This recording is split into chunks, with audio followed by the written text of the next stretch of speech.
السلام علیکم ناظرین، میں ہوں ملک عدیل الطاف اور آپ دیکھ رہے ہیں عدیل آفیشیل۔ امید کرتا ہوں کہ آپ جہاں کہیں بھی ہوں گے خیریت سے ہوں گے۔ آج کی ہماری ویڈیو کا ٹاپک ہے پریشانی کیوں؟ تو چلتے ہیں اپنی ویڈیو کی طرف۔ ہماری ویڈیو کو آخر تک ضرور دیکھیے گا۔ ناظرین، صرف دو چیزیں ایسی ہیں جن پر پریشان ہوا جا سکتا ہے، یا تو ٹھیک ہونے پر یا بیمار ہونے پر۔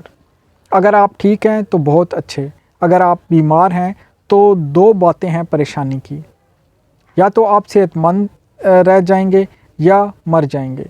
صحت یاب ہو گئے تو ٹھیک، اور اگر مر گئے تو دو باتیں ہیں پریشانی کی، یا تو آپ جنت میں جائیں گے یا دوزخ میں۔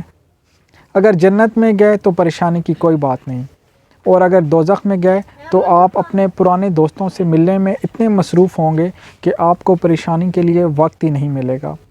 لہٰذا مسکرائیے، پریشانی کی کوئی بات نہیں۔